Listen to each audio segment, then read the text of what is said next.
are currently at Gatwick Airport because I'm flying to Oslo for a wedding this weekend. So super exciting. So come with me as we enjoy this weekend together and learn some new vocabulary along the way. So we're trying to decide between two different aftershaves. Aftershave is the male word that we use for perfume. So I'm trying to work out which aftershave we like best. So it's between three options, sorry. So it's a bit of a toss-up. Now when something is a toss-up, that means it is a choice between a few things. So it's a toss-up now between two. So what are our options? We've got this one, Azaro. Smell it, shall we? Let's give it a little smell. Smells nice. And what about our second option? Again, Azaro, but just a different make, different name. Oh, do you know what? They smell the same to me. So it's a toss-up between those two, but I'm a little bit on the fence. So if I'm on the fence, it means I'm undecided between the two. I'm on the fence. So I think I'm going to think about it a bit longer. Now this area is called duty free. So as you travel through the airport, you always go past this area or through this area. It's called duty free, where everything is a lot cheaper than in a normal store. So it's a good place to buy alcohol, and it's a good place to buy aftershave or perfume. So yeah. Okay, so we've made it through duty free, and now we are looking at the information board, as you can see up there, because we need to know when we have to catch our flight.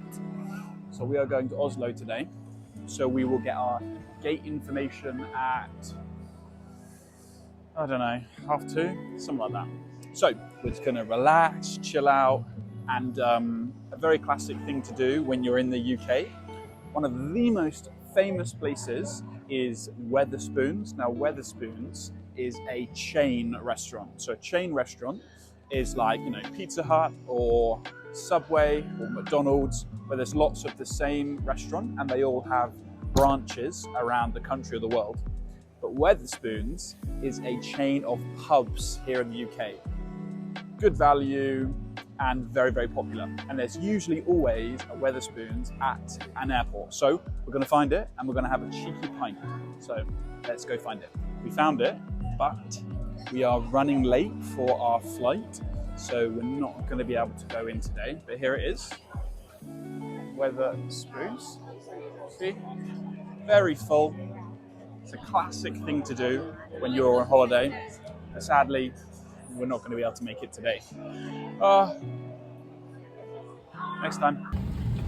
Keep the speed up back towards Oslo.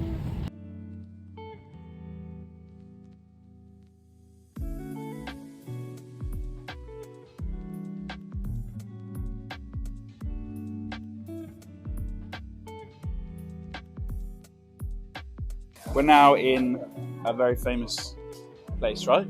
Yeah. What's this place called, Oliver? WB Samsung. WD Samsung? Samsung, yeah. Like the phone? Like the phone. No, SAMSON. Interesting. So this is what we got. Known for their very popular heavy cinnamon buns. Yeah, so we're going to get a cinnamon roll. Looking forward to that. Okay, so we've stopped at a really cool place. It's recommended by our lovely hosts called Brod. How do I say it? Brod and...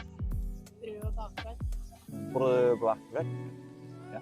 So it's super nice, and apparently they're famous for their cinnamon rolls. So yesterday at this wedding that I went to, I completely pigged out on the dinner, which means I ate so much. I was like a pig. I just kept eating and eating, so I pigged out yesterday. So it's now I think it's about 2 o'clock, and I've not really eaten yet today.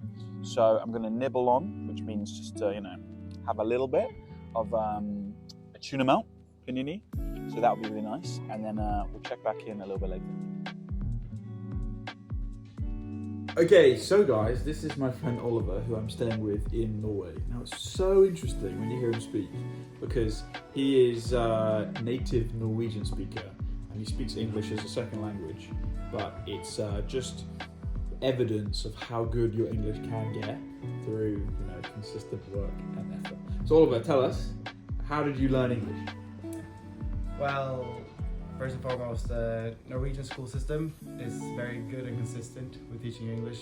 You start from first grade learning the basic stuff. Okay. Colors, numbers, bus, train, everything like the small essential stuff, and then you keep learning until you graduate in 10th grade. Interesting. It's interesting because we met quite a few Norwegian people and most of them speak excellent English. But what would you say is your advice for anyone who wants to improve their pronunciation or maybe have a less Norwegian sounding accent? I think it's Tough question. maybe a bit controversial, but I think Norwegians get a bit nervous when they try to speak, and they are afraid to put too much effort into their dialect. So it comes off very low efforty almost when they try to speak. Yeah. And I think if they just try to put a little bit more effort and a little bit more confidence almost into it, then it automatically becomes a bit better. Yeah. Do you think that's maybe because they're worried about making mistakes with their English? I think so, and it's more safe in a way to just talk the way they would in their normal Norwegian dialect. Interesting. Yeah. Okay, so what would you say if somebody wants to have better pronunciation? What would you recommend? Because you pronounce very well. Your pronunciation is very nice. Get rid of the bad habits early. Okay. What I did is that I grew up with a bunch of Americans, so that's probably why my dialect is more American dominant. But I think the more quickly you get into good habits, watch TV shows, don't watch them dubbed, for example. Watch them proper language, proper English. That helps. And if you already know you have some bad habits, try to change them immediately and ask for advice. That's what I did. Very good. So guys, immerse yourself in English, like I always say. Watch TV shows, watch movies, listen to podcasts in English, all of that good stuff. And keep trying and you will get there. So thank you so much, Oliver, for your time. I'm here now again with another one of my Norwegian friends. So, Linda, Yes? let's give some advice to our English learners watching the video today. What's your advice for learning English? As someone who has learned English as a second language. You have to watch all the shows without subtitles. And you need to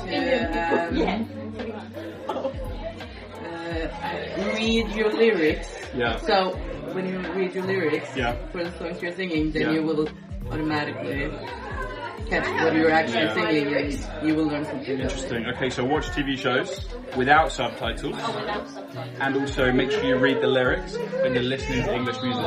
Another great piece of advice. Thanks to Regina. Okay guys, we're in the taxi on the way to a concert. We're actually seeing Olivia Dean tonight, so super excited about that. But we're in a little bit of traffic at the moment. Let me show you. Traffic. So we would call this a traffic jam. We're stuck in a traffic jam. Traffic jam is just a word we use to describe lots of cars in a line, waiting, moving very slowly. Traffic jam.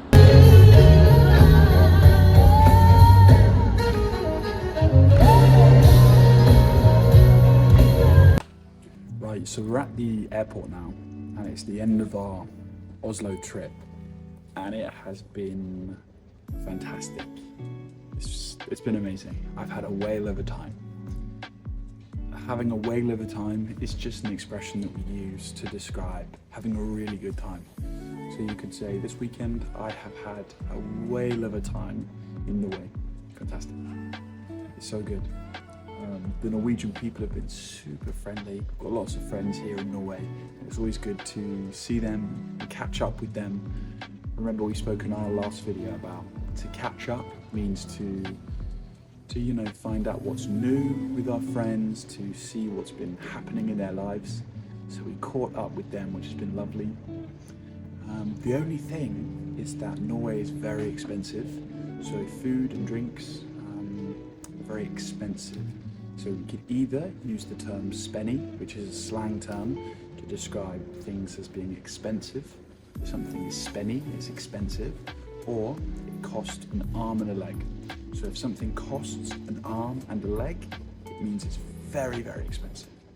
Anyway, we're just going to get our flight back to London now. So this is goodbye on the video today. So thank you so much for watching. Hopefully you learned something. Make sure you subscribe, and I look forward to seeing you in our next video.